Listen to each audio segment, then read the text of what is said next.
સ્કૂલનું નવું friend circle. આજે સ્કૂલ બસ થોડી વહેલા આવી ગઈ હતી અને તેથી બાળકો વહેલા સ્કૂલે પણ પહોંચી ગયા. ગટ્ટુ ક્લાસ શરૂ થતા પહેલા જ પ્રોજેક્ટનું કામ કરતો હતો.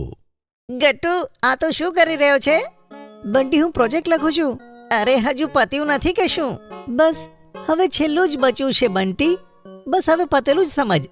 અરે ગટ્ટુ, ચિંતા ના કર, આજે ટીચર પ્રોજેક્ટ સબમિટ નહીં કરે. શું? પણ કેમ? અરે, આજે એમનો બર્થડે છે. અમે બધા મળીને તેમના માટે સરપ્રાઈઝ કાર્ડ બનાવીએ છીએ. અરે વાહ, તો હું બચી ગયો. ગટ્ટુ ખુશ થાય છે કે હવે તેને પ્રોજેક્ટની ટેન્શન લેવાની નથી.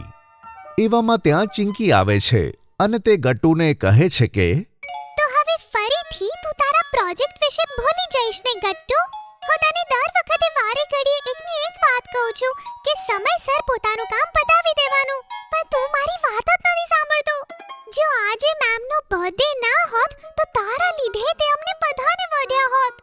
ચિંકીના ઠપકાથી ગટ્ટુને પોતાની ભૂલનું પ્રાયશ્ચિત થાય છે.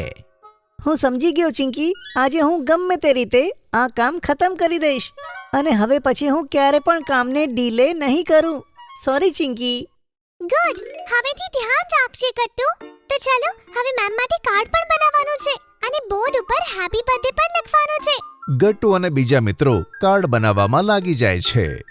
કોઈ કાર્ડમાં મૂકવા માટે ફ્લાવર્સ બનાવતું હતું તો કોઈ બોર્ડ પર હેપી બર્થડે મેમ લખી રહ્યું હતું. થોડી વાર પછી ટીચર ક્લાસમાં આવે છે અને બાળકોનું સરપ્રાઈઝ જોઈને ખૂબ જ ખુશ થાય છે. Oh my God, thank you so much બાળકો.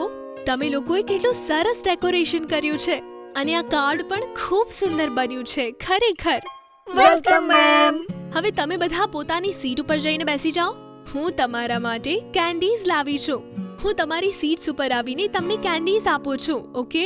બધા બાળકો કેન્ડી ખાય છે. થોડી વાર પછી તેમની ક્લાસ દરરોજની જેમ કન્ટિન્યુ થાય છે. લંચ બ્રેકમાં બધા બાળકો બેસીને લંચ કરતા હતા. તમે લોકો સાથે કેટલી મજા કરો છો ગટ્ટુ, બંટી, હરી. મારી છેલ્લી સ્કૂલમાં જે મિત્રો હતા ને તે મને બહુ યાદ આવી રહ્યા છે. અરે, અમે પણ તારા મિત્રો છીએ ને મોન્ટી.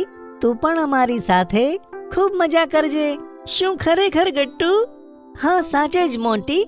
બીજું શું મોન્ટી, હવે તો તું અમારો મિત્ર છે ને. ચાલ, તને આજે અમારી ઘણી બધી વાતો કહું છું જે અત્યાર સુધી અમે સાથે કરી છે. ગટ્ટુ, બંટી અને હરી મોન્ટીને ઘણી બધી વાતો કહે છે, જેમ કે તેમણે રિસન્ટમાં થયેલી સાયન્સ એક્ઝિબિશનમાં કેવી રીતે રોબોટ બનાવ્યો અને કેવી રીતે તેઓ ઇન્ડિપેન્ડન્સ ડેની પરેડ જોવા ગયા હતા. મોન્ટી પણ ખૂબ જ ધ્યાનથી તેમની વાતો સાંભળતો હતો. થોડી વારમાં લંચ બ્રેક ઓવર થાય છે અને બાળકો પાછા પોતાની બેન્ચ પર જઈને ક્લાસ માટે તૈયાર થાય છે. છેલ્લા તાસમાં ટીચર પ્રોજેક્ટ સબમિટ કરવા આવે છે. એક પછી એક બધા બાળકો પ્રોજેક્ટ સબમિટ કરે છે. ચિંકી અને ગુડ્ડી પણ જાય છે. ઓકે, તો આ તમારા બંનેનો પ્રોજેક્ટ છે, ગુડ્ડી અને ચિંકી? Yes ma'am.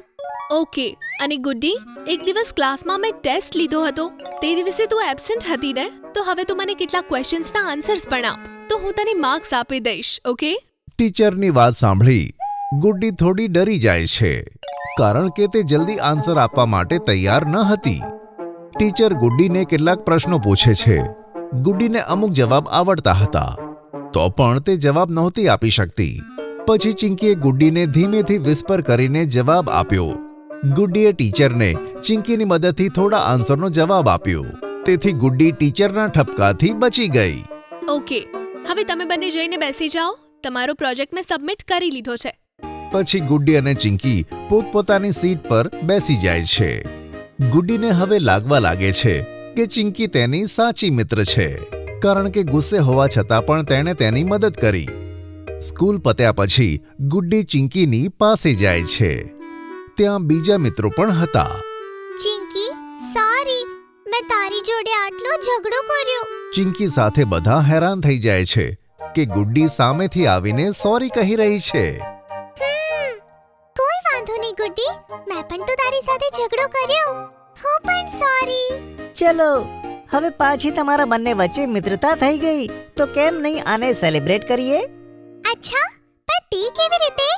આપણા વહાલા પાણીપુરી વાળા અંકલ પાસે જઈને. અને એમ પણ મોન્ટી અહીંયા નવો છે તો તેને પણ ત્યાં લઈ જવો પડશે કે નહીં? હા, તે સાચે ખૂબ સરસ આઈડિયા છે ગટ્ટુ. ચાલો જઈએ. આમ ચિંકી અને ગુડ્ડી વચ્ચેનો ઝઘડો પતે છે અને બંને પાછા મિત્રો બની જાય છે. અને ગુડ્ડી, હવે તો તું મારી જોડે બેડમિન્ટન રમીશ ને? હા ચિંકી, જરૂર રમીશ. બસ પછી શું, સાંજે બધા મિત્રો મળે છે અને મજાથી એકબીજા સાથે રમે છે. ટુનટુન કિડ્સથી પાર્સલ આવ્યું છે. અરે, આવી ગયું પાર્સલ. જાઓ બાળકો, ખોલીને જોઈ લો, તમારા માટે જ છે. વાહ મમ્મી, આમાં તો ઘણી બધી પ્રોડક્ટ્સ છે. આ ફિશિંગ ફન શું છે જો? તમને લોકોને જે લેટર હું કહીશ એ ફિશિંગ રોડથી ઉઠાવીને મને આપવાનો છે. વાવ, હવે આપણે ફિશિંગ કરતા કરતા લેટર્સ શીખીશું. આ જુઓ, આને ફ્રિસ્કી ફિંગર્સ કહે છે. આનાથી તમારી આઈ હેન્ડ કોઓર્ડિનેશન ખૂબ જ સારી થશે. આલુ લેસ, અને હવે એમાં એક એક કરીને બીડ્સ નાખવાની કોશિશ કરો. મમ્મી, આ તો બહુ જ કૂલ ગિફ્ટ છે. કેટલા વધારે પ્રોડક્ટ્સ છે આમાં. અમને બહુ મજા આવે છે. આ કયું બોક્સ છે?